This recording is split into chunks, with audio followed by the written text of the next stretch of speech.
കർക്കിടക മാസം എത്തുമ്പോൾ നമ്മുടെ വീടുകളിൽ എപ്പോഴും കേൾക്കുന്നൊരു പേരാണ് പത്തിലകൾ. പക്ഷേ എന്താണ് ഈ പത്തിലകൾ? എന്തിനാണ് നമ്മുടെ പൂർവികർ കർക്കിടകത്തിൽ ഇവ പ്രത്യേകമായി ഭക്ഷണത്തിൽ ഉൾപ്പെടുത്തിയിരുന്നത്? കർക്കിടക മാസത്തിൽ ആരോഗ്യ സംരക്ഷണത്തിനായി ഉപയോഗിച്ചിരുന്ന 10 തരം ഔഷധ ഇലകളുടെ കൂട്ടത്തെയാണ് പത്തിലകൾ എന്ന് വിളിക്കുന്നത്. മഴക്കാലത്ത് ദഹനശേഷി കുറയുമെന്നും രോഗങ്ങൾ പെട്ടെന്ന് പിടിപെടാനുള്ള സാധ്യത കൂടുതലാണെന്നും ആയുർവേദം പറയുന്നു.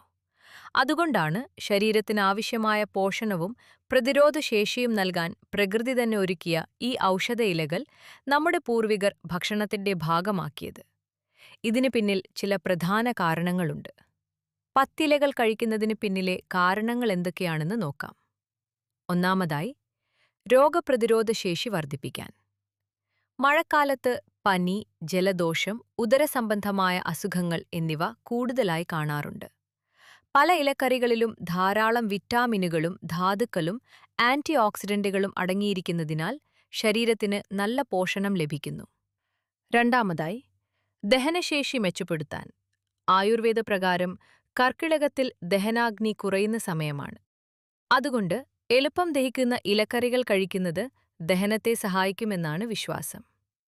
മൂന്നാമതായി, ശരീരത്തിന്റെ സ്വാഭാവിക ശുദ്ധീകരണത്തിന് പിന്തുണ നൽകാൻ.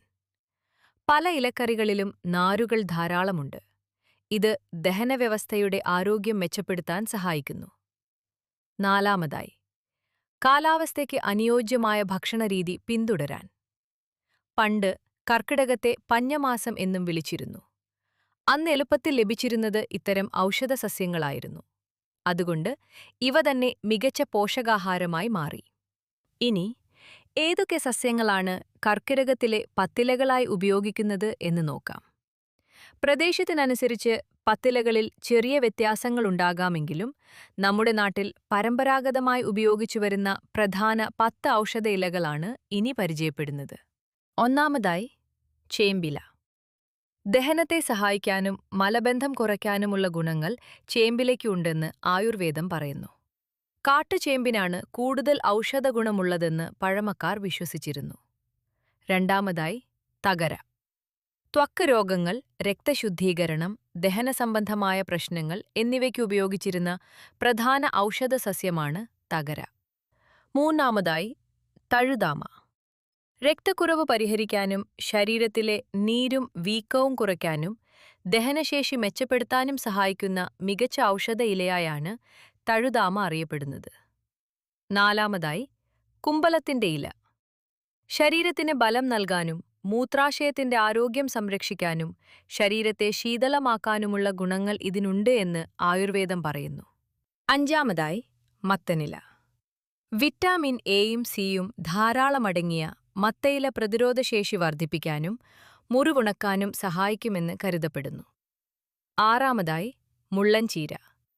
രക്തശുദ്ധീകരണം, മലബന്ധം കുറയ്ക്കൽ, ശരീരചൂട് നിയന്ത്രിക്കൽ, ദഹനശക്തി വർദ്ധിപ്പിക്കൽ ഇങ്ങനെ നിരവധി ഗുണങ്ങൾ മുള്ളൻചീരയ്ക്കുണ്ടെന്ന് പരമ്പരാഗതമായി വിശ്വസിക്കപ്പെടുന്നു. ഏഴാമതായി, ചേനയില. ദഹനശക്തി വർദ്ധിപ്പിക്കാനും വേദനയും വീക്കവും കുറയ്ക്കാനും സന്ധിവേദന പോലുള്ള പ്രശ്നങ്ങൾക്ക് ആശ്വാസം നൽകാനും ചേന സഹായിക്കുമെന്ന് ആയുർവേദം പറയുന്നു. എട്ടാമതായി, ചെറുപയറിന്റെ ഇല. ശരീരശക്തിയും ദഹനശക്തിയും വർദ്ധിപ്പിക്കാനും കരളിന്റെ ആരോഗ്യം നിലനിർത്താനും ഏറ്റവും മികച്ച ഇലക്കറികളിൽ ഒന്നായാണ് ഇത് കണക്കാക്കപ്പെടുന്നത്. ഒൻപതാമതായി, ചൊറിയണം. രക്തശുദ്ധീകരണം, ചുമ, പനി, ത്വക്ക് രോഗങ്ങൾ, മുറിവുകൾ എന്നിവയ്ക്കായി ഉപയോഗിച്ചിരുന്ന പ്രധാന ഔഷധസസ്യമാണ് ചൊറിയണം. പത്താമതായി, കോവലില. കരളിനും വൃക്കയ്ക്കും ആരോഗ്യം നൽകാനും രക്തശുദ്ധീകരണത്തിനും പ്രമേഹ നിയന്ത്രണത്തിനും സഹായകമാണെന്ന് പരമ്പരാഗതമായി വിശ്വസിക്കപ്പെടുന്ന ഒരു ഔഷധ ഇലയാണ് കോവൽ.